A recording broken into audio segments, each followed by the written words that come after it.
I think the most valuable thing to these models going forward is fresh information into them, right? Well, that they've can already be trusted and verified. Yeah, they've already mapped the entire internet, right? Right, but think of that. Everything that has been mapped. That horse has left the barn, right?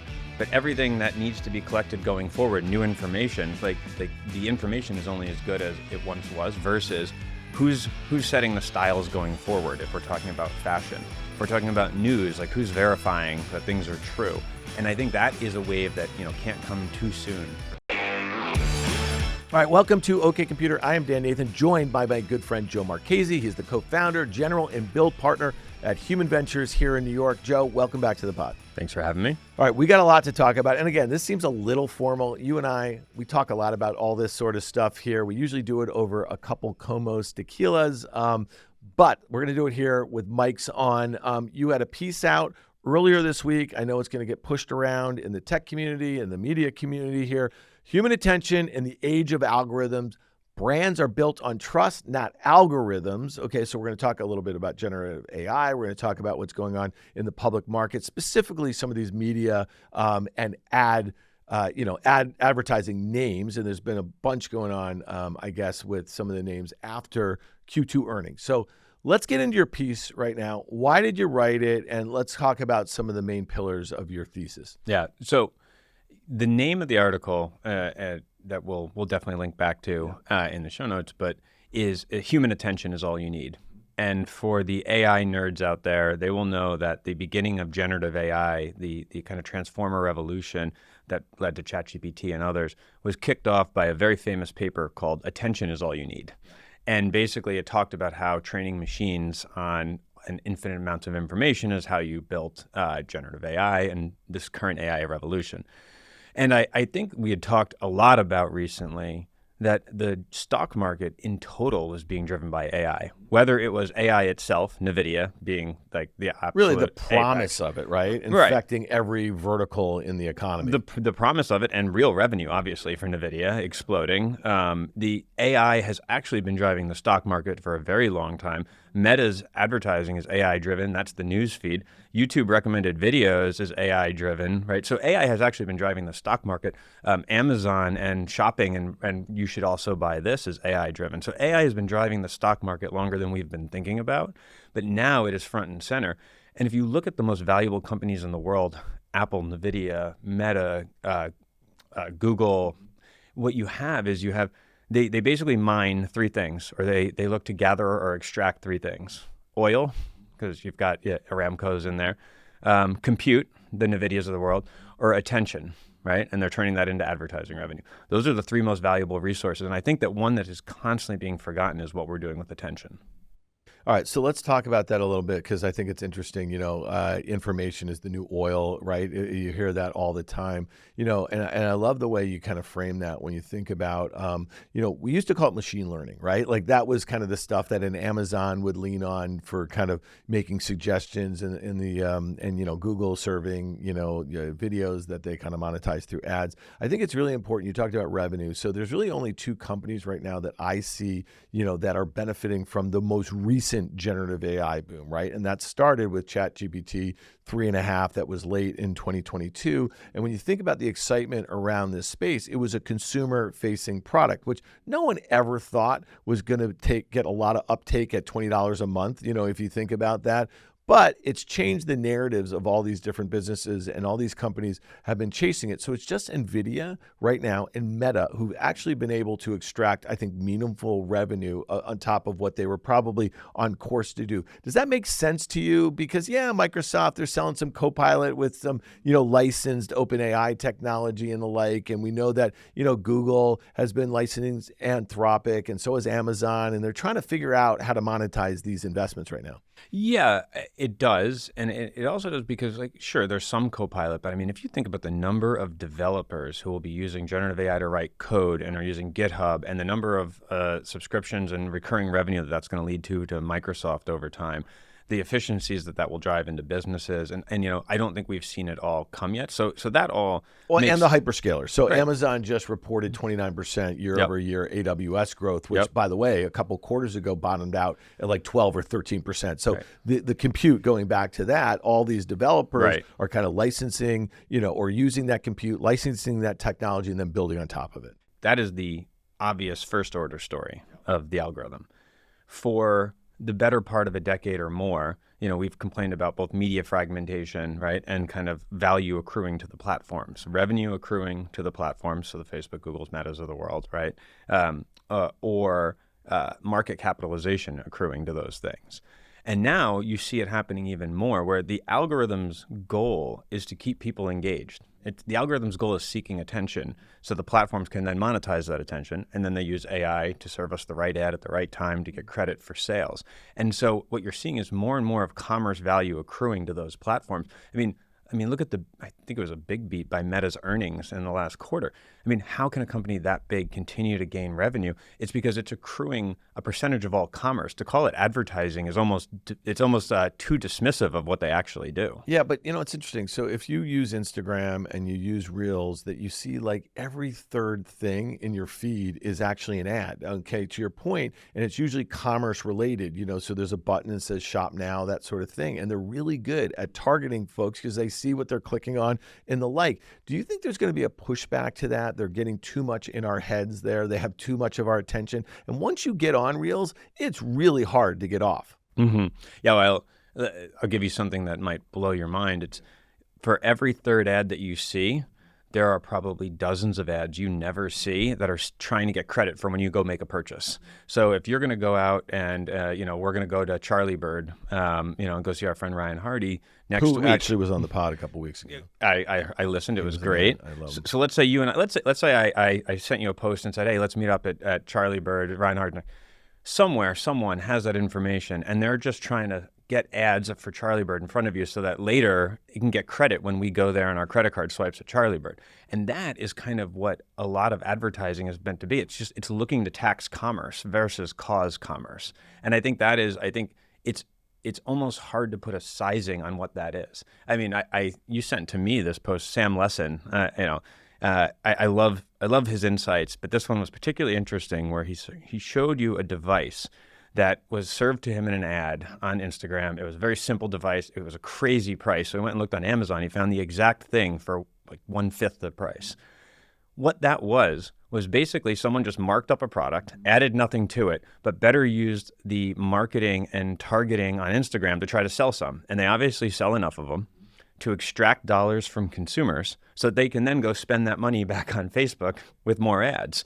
I mean, if you think about what that is causing in commerce, like I just think that there's a massive, I don't want to call it a bubble because it's not a bubble, it's highly efficient. It is a massive portion of commerce right now. Mm-hmm. Yeah, it's interesting. I have that same experience. If I see something interesting in my feed, I'll always, that I might consider buying, I'll always go to Amazon. And I want to say 75% of the time it's there, and it is there for cheaper. But how much is this really related to commerce when you think about across different platforms? Snap has had a tough time getting into commerce, right? Some of these other platforms have too. It feels like Meta has really kind of monopolized this sort of attention as it relates to things that you want to buy based on things that you are viewing and clicking on. Well, maybe reframe that a little bit differently. Is your attention only valuable if you're about to be a consumer, right? Like, I don't think so. I think the ability to talk to someone at any given time, I should value their time and attention. But right now, the way we talk about performance marketing, and I know we'll get into the idea that like this rush to what is called lower funnel or direct response marketing, which is what is driving all of these numbers that we're talking about. Basically, it only values a consumer if they're about to consume so that they can get credit for that consumption, right? When in reality, advertising has historically been about telling brand stories to multiple consumers, people who are friends of consumers. It is much more than that, and people's time is always worth something. And so that myth has been perpetuated and is basically driving down the price of what people's time is worth. Right. And so, in this piece, you talk about the reliance on the reliance on performance marketing, right, makes it really hard for companies to build brands. So talk to me a little bit about that, because again, a lot of the companies that you work with at Human, you work specifically on helping them build brand. Well, and it's important to think that brand is not just consumer brands. It's not just like your typical toothpaste or batteries or a car or a restaurant. It's also B2B, or it's just your company's reputation, or it's your Culture personal and stuff brand. like that too. Yeah, I mean, everything is a brand, or like this idea that we form in our heads about an expectation of a thing.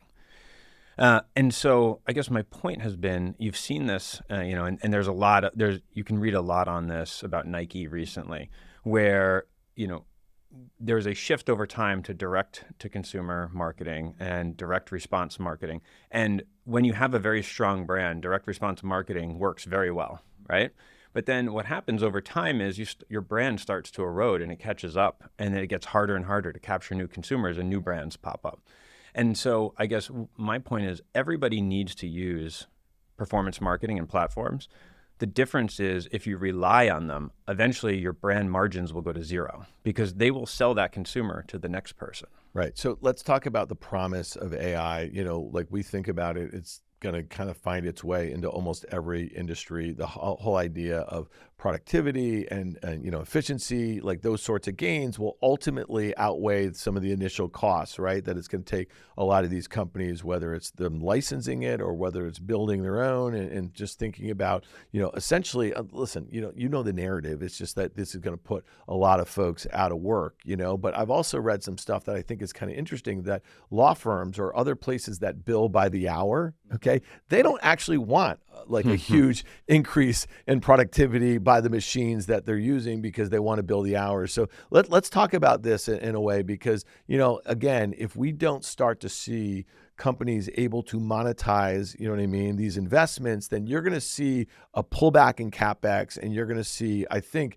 some sort of valley, that's going to occur in this whole hype cycle. Yeah, I mean, look, it way over my pay grade to try to figure out how the dominoes are all going to fall for the whole economy. You could look at each, like you mentioned, legal services, any place that could become more efficient. You hope that what happens is you have an increase in productivity, not a decrease in need for workers, and more creative things happen. The point you made about this will pay off the CapEx now if we have increased productivity. If there's a way to do that without making it through cost savings, great. But I don't know that that's necessarily true. I'm not saying they all get paid off. If you listen to the earnings reports from the major platforms, what they said was, we have to be competing in this. And what's interesting is, tie that to the first part of our conversation. What is funding all of their investment in generative AI and these NVIDIA chips and these server farms?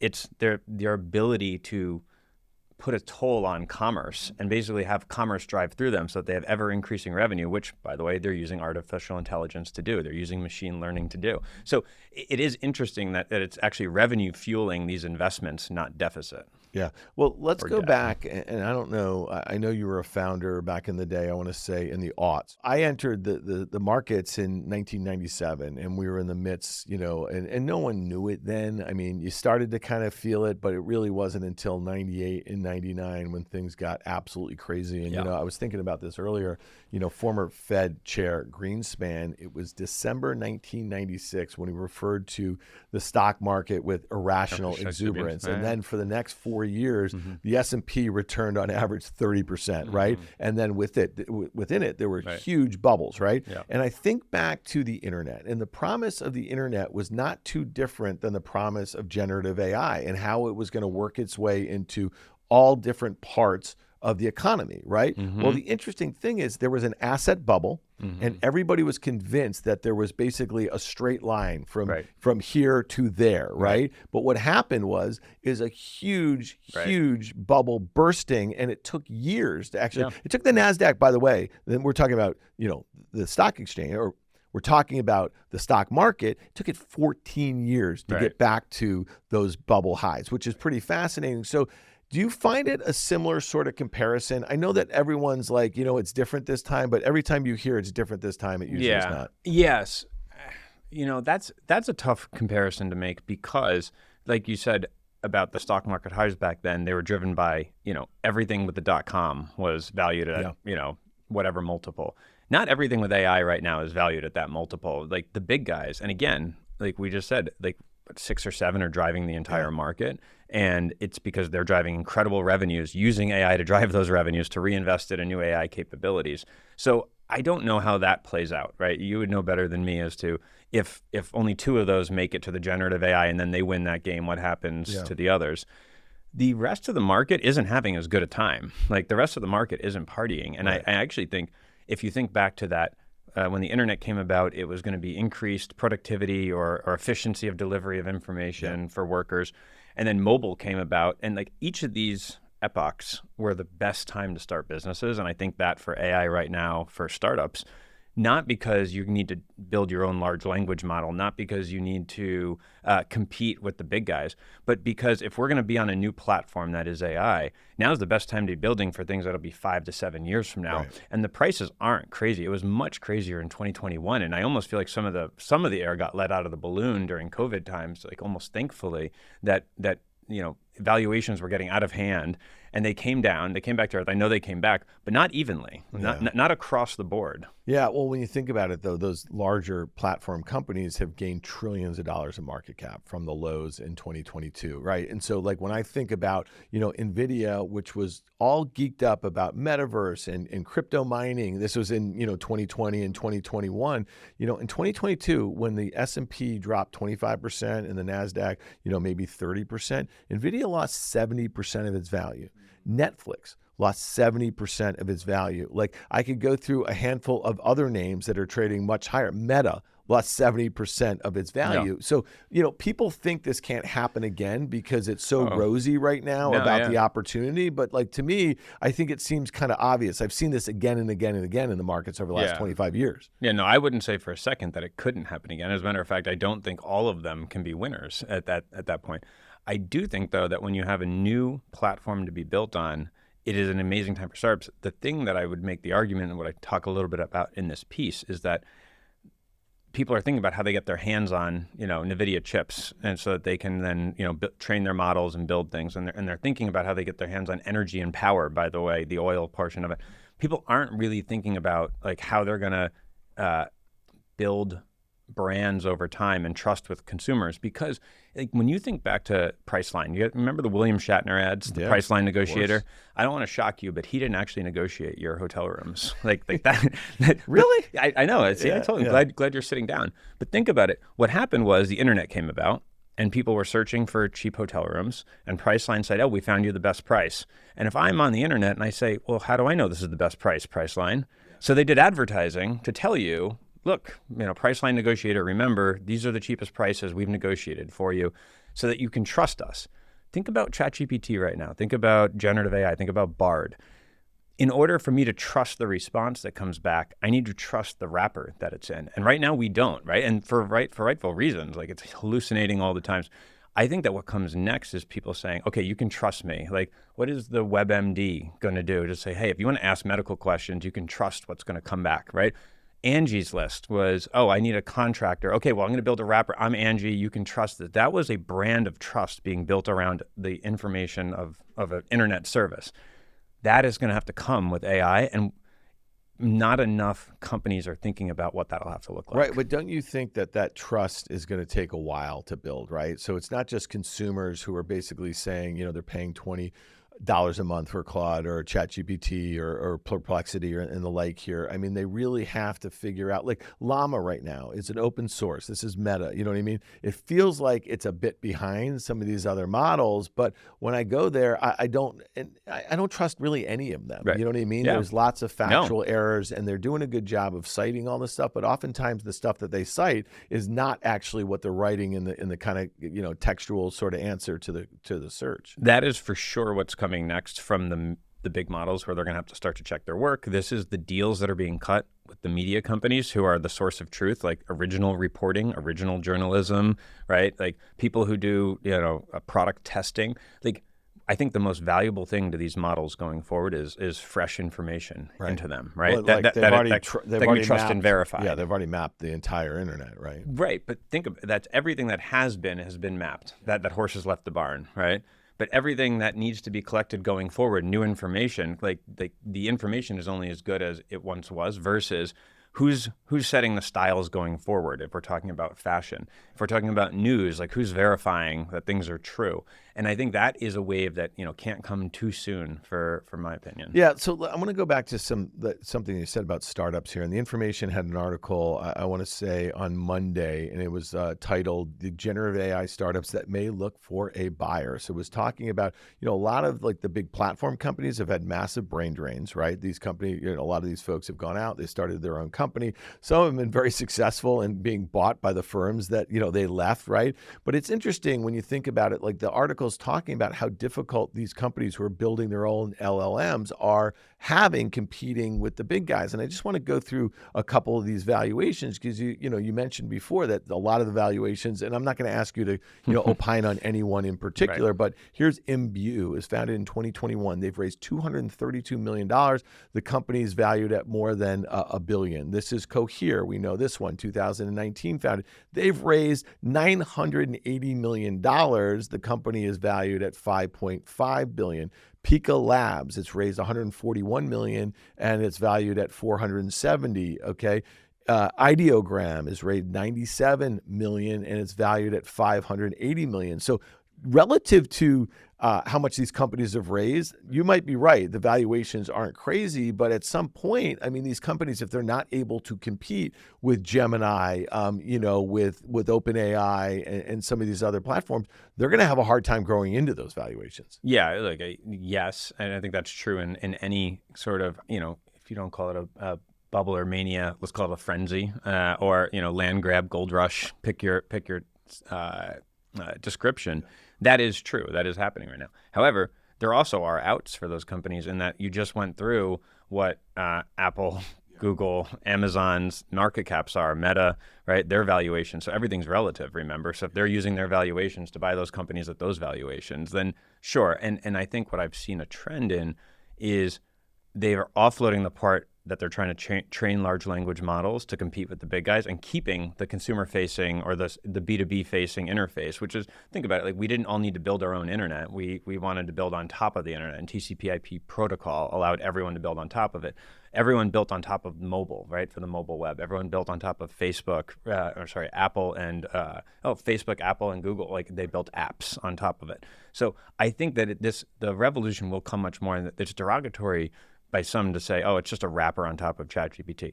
Yeah, user interfaces is half of what we want. What we need is a stable base to build on top of, and it's not there yet, but it's coming in the next 6 months. So do you think it's interesting that Apple might be the first consumer company, I guess, other than OpenAI's ChatGPT that they put out to the world, that is really able to kind of monetize on top of these models that they didn't have to build? They might not have even had to pay for it. A lot of folks are thinking that Apple Intelligence, at first people were kind of disappointed in what they rolled out and what they thought they might have to pay to license the technology. When you think about what Microsoft had to pay $13 billion, right, in those two investment rounds, Apple, when they're doing this, they don't actually have the cloud service where they're going to get a bunch of, like the company's going to get a bunch of credit. So here's Apple rolling out Apple Intelligence. They have a 2 billion iOS installed base here. Yep. They might not have had to pay anything for this stuff. Are they going to be the first consumer success story using generative AI on top of their hardware? Hard to tell whether consumer success story. For sure, that is one model for monetization that would mirror what they do at the App Store, right? Like this is under heavy contention right now. You see Substack and others like Spotify constantly fighting with the App Store, saying you're just taking a toll on going through there. If I'm Apple, you're looking at that going, why don't I just do that with generative AI as well, right? If you're the device and the hardware and the interface. I mean, I think the other part about this, and I don't know if we'll get to this separately, but the media companies are like, while AI is at a peak, like culture is on sale, right? Like Warner Brothers Discovery stock, Paramount, which now has a buyer, so that'll stay steady. the reason why is because value has accrued from the things that create culture to the places where they capture your attention and monetize it over here. It used to be the places that created culture is where it was monetized. I used to sell advertising for Fox, like the Super Bowl, the World Series. Sports still holds up pretty well, but television shows, movies, right? Monetization of culture used to be by the people creating it. Now the monetization is occurring at the platform layer, right? And I think that you're literally watching value transfers going from those major media companies there. And I think that they're actually undervalued relative to their value to culture, probably properly valued on their ability to drive advertising revenue when competing with the myth of everything into performance advertising. Well, let's talk about that. So the destruction of linear TV, it's been a melting ice cube for a long time. I know these are themes that you've talked about. I know you have lots of friends in the business, so you're generally pretty, you're pretty cool about that. But when you think about the fragmentation that we've had with all these streaming services, right? You think about the success that Netflix had with all of that different content under one roof, right? And their ability to kind of harness a lot of this technology, as you mentioned before about some of these e-commerce sites and the like, and they're serving you the stuff that they're pretty sure you want to watch here. Yeah. Do you think that we'll see a bunch of these companies or a bunch of these streaming services aggregated? Do you know what I mean? Like, it just seemed like, there was Peacock and there was Paramount. I mean, the list went on and on and on. And I don't know about you, but, I use Apple TV and streaming YouTube TV. And I just don't know where all this stuff is. You know what I mean? Yep. It's kind of brutal. Yes. Look, that will come next. I would hesitate to say that, Netflix is serving us exactly what we want. I mean, there's a joke when you look at the matches for you recommendation, like everything's 98% to 70%, like everything's in there. You think that's spoofed a little bit? Well, look, it's just that human brains are a little more complicated, and we would be in the same demo on cookies, right? But we watch very different things, right? And even if we watch very different things, we might react because of a personal experience or something. We're just a little more complicated. It's the same thing about ad targeting. That said, Netflix has gotten to this place where they have so much under one roof, they're reducing churn. But the irony that, they now have a football game, right, around Christmas time. They have they're episodics, going into unscripted, right, and they're going to sports. And 15 and 30-second spots. Like what's old is new again because we haven't created a new model for advertising, but then we've kind of broken the old one. And so to answer your question about are we going to rebundle? Yes, we will have to. But the problem is no one can agree as to who gets to be the bundler, right? Like no one wants to let someone be the operating system because whoever gets to be the operating system decides on what to promote, like what gets that coveted promoted slot, like what do you get recommended to watch, and that is, if that kind of goes into the Amazon-like world where whoever pays the most, right? It's just a cycle. Right. It's interesting though that one of the problems that Netflix is likely to have going forward is that Disney pulled their content. Like all these different brands that we just talked about, they basically said we're going to control distribution, we're going to put it on our own streaming platform, but they just were never able to kind of get the the critical mass, I guess, that made the investments in those streaming platforms worthwhile. Let's go back to brand and let's go back to your piece a little bit because I think this is interesting. You and I had a great conversation with Marcus Collins, a great friend of yours, and we had a great conversation about brand. But let's talk about how that's changed in the last 7 or 8 months since we had that conversation, because I think you think the reliance on these algorithms is going to be a real problem. Right now, these companies, they don't see it just yet, right? But you use the Nike example, and that post got circulated pretty widely, and that you just kind of referenced a little bit. What are we likely to see, that's going to be a sort of eye-opening experience, you know what I mean, that just says that the reliance on these things is not working, at least right now, the way the technology, you know what I mean, exists? Right. I think what we'll see over time is more and more fragmentation of big brands. And again, it's not that you don't need to use the platforms, and you don't. I interchangeably use platforms and performance marketing because that would be the major revenue driver. Although Google has a pretty healthy brand business when you think about YouTube and YouTube on the CTV, on connected television. But what happens is when that becomes core to the business model, someone is always ready to come next and pay more for that customer. I mean, there was a time Wish.com or Thrasio, which was the roll-up of all the sellers on Amazon, were it. And now come in behind them, Temu and Shein, which are backed by seemingly limitless resources Right. to basically buy customers. How, if your brand is dependent on buying customers through the platforms, how can you compete with that if you're competing in their category? And so you do see a shift back to the importance of physical retail locations and new types of shopper experiences. I think that there will be a thinning, but consumers are going to look for brands that they trust. I just think that people will have to find new ways to create that over time. Hey, I want to go to this was a Jeffries note last week, and it was talking about some of these obviously large platform companies and what they took away from Q2 earnings reports. And it sounds like you took a deep dive in some of these too, but I just kind of want to get a sense of how you're thinking about this. A largely disappointing earnings season for ad levered names. Google's YouTube segment missed consensus estimates. Okay, this is something that got some investors a little perturbed because you would think that, again, some of the investments they've made and the excitement around Gemini or the recent excitement would have basically done something the way it has for Meta a little bit. Amazon's ad business decelerated 5 points year over year. Snap and Pins both guided fiscal Q3 top line below buy-side expectations. So let's talk a little bit about that because that's something, Pins and Snap got slayed in the market. Microsoft was also down for different reasons, not really for the ad stuff, but Google was hit really hard and Amazon was hit really hard here. So what sort of reckoning are we having right now, or is it just kind of a blip? Well, two things could be happening here. And so remember, Google, not a monolith. YouTube is different. And I do believe YouTube is actually undervalued versus whereas some of the performance marketing is overvalued because basically performance marketing is trying to predict, again, where is someone going to consume and can I get credit for that, get an ad in front of them before they buy something so I can get credit for it. Whereas brand advertising, which you typically see on television, the 15s and 30s, and especially like we said, YouTube is the number one ad-supported thing that you see on a television on your wall at homes, right, around the country. That is not an ideal, I don't know about you, but normally when you're watching TV at home, you're not immediately going to buy something. And if you are, it's a bit of an experience to be, okay, now I'm going to jump on my phone and go buy it. What it is a great opportunity to deliver a message. And that's what advertising was. That's what it's all leaking away from. That's to the Warner Brothers Discovery, Paramount, to their challenges and headwinds, again, being undervalued.